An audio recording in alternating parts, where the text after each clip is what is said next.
អូខេជំរាបសួរបងប្អូនទាំងអស់មិត្តភ័ក្តិទាំងអស់គ្នានេះវីដេអូនៅតរងតូដែរក៏ប៉ុន្តែវីដេអូទី2វីដេអូនេះខ្ញុំធ្វើពេលចូលទៅលេងនៅ Aquarium កាលពីវីដេអូមុនខ្ញុំបាននិយាយកាលពីពេលឡើងទៅលើ CN Tower ឥឡូវយើងតម្រង់ជួរចាំចូល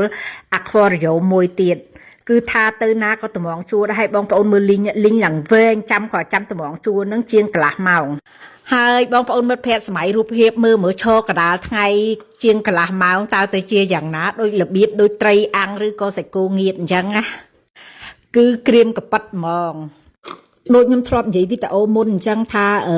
តាំងកប៉ិតយើងចង់ទៅលេងតូរ៉ង់តូ2ថ្ងៃហ្នឹងយើងលេងថាមួយថ្ងៃយើងឡើងទៅ CN Tower ហើយមួយថ្ងៃទៀតចូលទៅក្នុង Aquarium នេះក៏ប៉ុន្តែចៃដន្យអីថ្ងៃដែលពួកខ្ញុំទៅហ្នឹង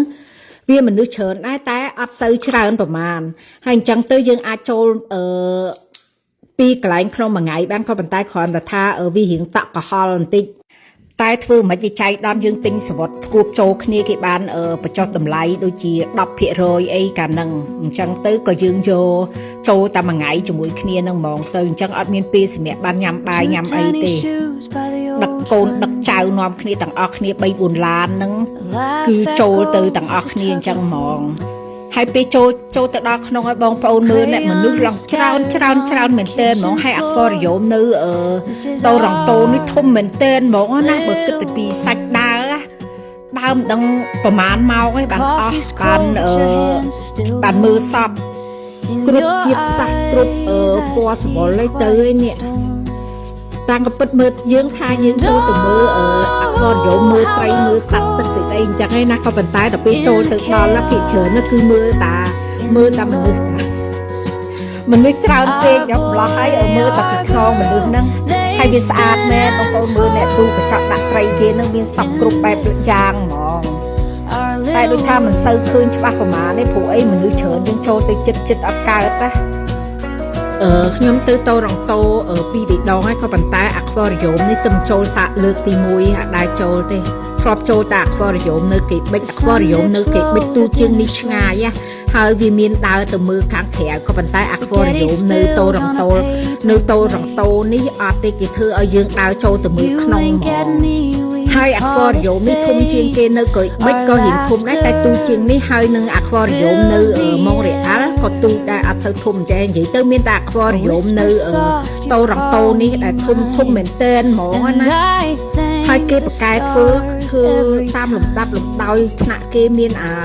សម្រាប់ត្រីទឹកសាបត្រីទឹកសមុទ្រស្អីអញ្ចឹងទៅហើយមានត្រីច្រើនប្រភេទណាខ្ញុំស្គាល់មិនអស់រៀបរាប់មិនអស់ទេមានតែបងប្អូនតាមដានទស្សនាខ្លួនឯងចឹងទៅនេះតែមើលតែគ្នានេះដូចថាអញ្ចឹងល្ងិតពពើមចូលទៅភិកច្រើនមើលតាខ្នងគ្នានឹងអត់សូវបានមើលត្រីហ្មងហើយនិយាយពីថាសាច់ដើរវិញនេះគឺថាដើរអស់ជើងហ្មងដើរតាំងពីឡើង CN Tower ផងហើយមកដើរចូលក្នុង Aquarium នេះទៀតហើយនាំគ្នាក្រោកតាំងពីម៉ោង3ម៉ោង4ភ្លឺគឺថានេះដើរយកអស់ចាហ្មងចង់ដើរលេងម្ដងដើរឲ្យណាណីហ្មងនេះហើយនេះគឺពពួកស្អីគេផ្កាថ្មផ្កាស្អីនៅក្នុងបាតសមុទ្រនៅក្នុងអីគេខ្លះទេខ្ញុំក៏មិនស្គាល់ដែរបងប្អូនណាស្គាល់មើលតាមនឹងអញ្ចឹងទៅហើយចូលទៅក្នុង Aquarium នេះអ្នកណាគេដែលបកកែបជ្រៀតគេហើយនេះបាក់អ្នកបកកែបជ្រៀតគ្នានឹងអាចចូលទៅមើលដល់ក្នុងចេះបានហើយនេះហើយត្រូវប្រង់លើតង់ទីពីព្រោះអីចាំគេចេញមកអញ្ចឹងទៅយើងទៅជ្រៀតចូលទៅក្នុងអញ្ចឹងដែរទៅបើយើងចង់បានថតវា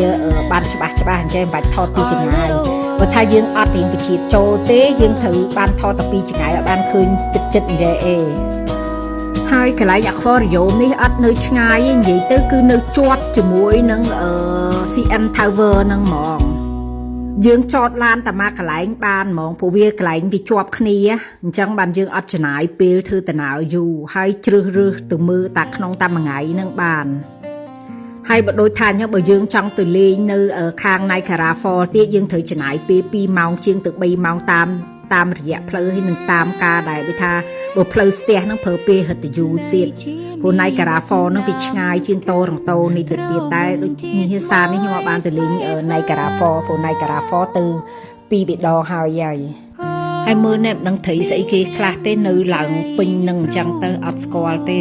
តែមើលទៅស្អាតសប្បាយភ្នែកម្យ៉ាងដែរតែយើងអត់ដែលឃើញហ៎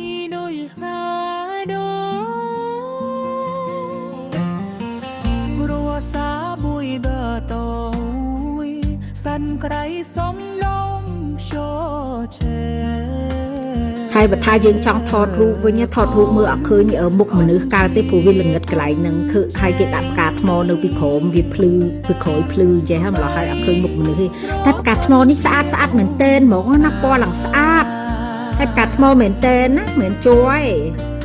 ទៅដើរលេងក្នុងហ្នឹងអត់សូវអំណោយផលខាងថតរូបពេលណាមួយវាល្ងិតអត់សូវថតរូបអត់សូវឃើញច្បាស់ហើយណាមួយទៀតមនុស្សច្រើនពិបាកក្នុងការថតរូបអញ្ចឹងពិបាកបន្តិចបានតែថតតែវីដេអូអញ្ចឹងហើយនៅក្នុងហ្នឹងគេមានតាមសិខ្យងគេសិខ្យងត្រីប្រភេទអីប្រភេទអីទឹកសាបឬក៏ទឹកសមុទ្រអីអញ្ចឹងទៅយើងដើរចូលទៅតាមមួយកន្លែងគេកលាក់គេនឹងរហូតហ្មង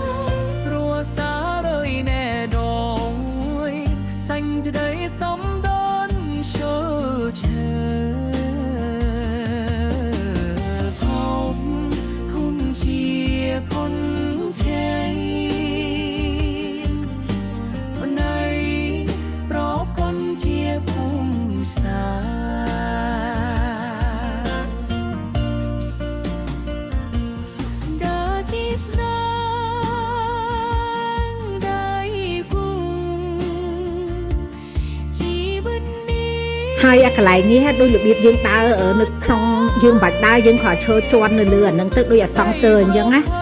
វានាំយើងទៅអញ្ចឹងរហូតមកហើយពីលើយើងហ្នឹងគឺទឹកដូចយើងនឹងក្រោមទឹកនៅក្រោមបាតសមុទ្រអញ្ចឹងត្រីអីហែលពីលើក្បាលយើងចូលទៅដល់កន្លែងហ្នឹងសប្បាយមួយយ៉ាងតាមិនបាច់ពិបាកគឺស្អីគេដើរហត់ទេចរាវយន្តអសង្សើគេអូសយើងហ្មងអានេះដូចជាត្រីឆ្លាមម៉ែអូមើលទៅអស់ចាយនេះវាហែលពីលើក្បាលយើងហ្មងណាធំមកហើយច្រើនទៀតចូលទៅដល់កន្លែងហ្នឹងតាំងក្មេងតាំងមនុស្សចាស់ដូចអិចស៊ីទេសប្បាយចិត្តហ្មងមិនឃើញត្រីអស់នៅវានៅលើក្បាលហ៎ហើយឡើងយូរពេលជិះអាលើអានេះនៅមើលគ្រប់គ្នាវាថតនោះឃើញទេយើងចាំតែថតទៅយើងមិនបាច់ពិបាកដើរហើយអញ្ចឹងតួយើងពជាចង់ដើរទៅមុខទឹកអីក៏អត់កើតដែរត្រូវនៅតាមដំណើរអញ្ចឹងហ្មង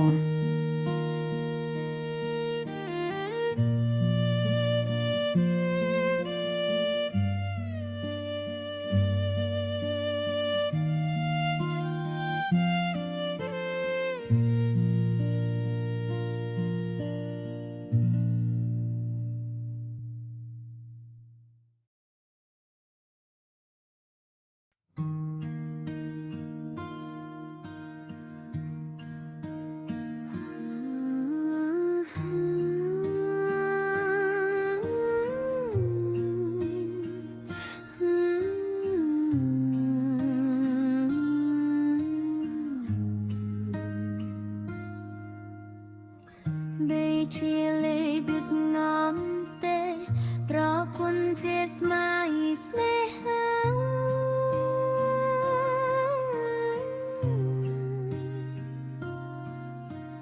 ហងទីញាប់ស្រីត្រង់ស្មោហាលីបតកាដូ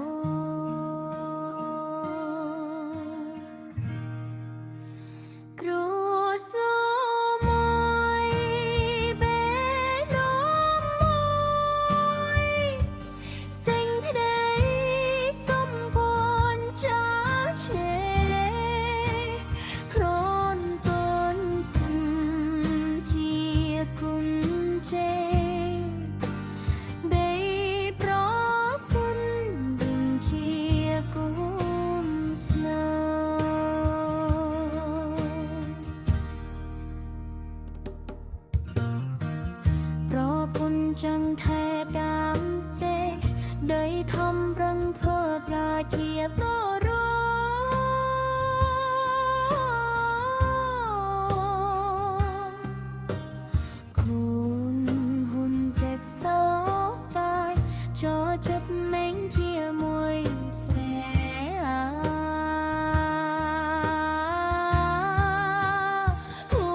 trong đi đầy prập nâng lênស្រឡាញ់គ្នាជា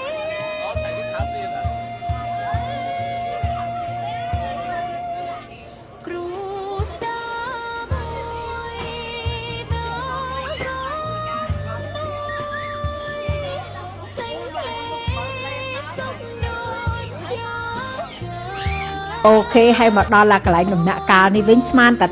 ឈប់ស្មានតែអស់អីមើលទេណាព្រោះអីទៅដើរទៅដល់ហ្នឹងឃើញមានកន្លែងគេឲ្យយើងឈប់សម្រាកមានកន្លែងលក់ ice cream លក់ស្អីអញ្ចឹងគេថាអូប្រហែលចប់ហើយឈប់ហើយតែមានអីណាបន្ទាប់ពីទិញនាំគ្នាចូលទិញ ice cream ញ៉ាំសម្រាកហ្នឹងហើយដើរទៅទៀតស្មានតែដើរចេញក្រៅតែមានណានៅមានកន្លែងគេឲ្យមើលនឹងទៀតឡើងពាក់កណ្ដាលទៀតអូយគឺថាអស់ចាហ្មងអានេះនាំគ្នាហត់ដាក់ ice cream មកកូនកែវម្នាក់ហ្នឹង Two tiny shoes by the old front door. A laugh echoes, it's a tug of war. Crayons scattered on the kitchen floor. This is our little world. The coffee's cold, but your hand's still warm. In your eyes, I see a quiet storm. And oh, how love grows in the chaos, in the lows. Our boy, our girl, they spin and twirl in this, our little world.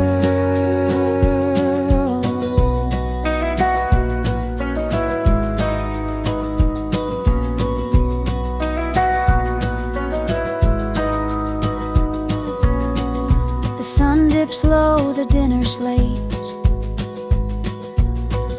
Spaghetti spills on a paper plate. You wink at me, we call it fate. Our laughter fills the air. A whisper soft, you call me mine. And I thank the stars every time.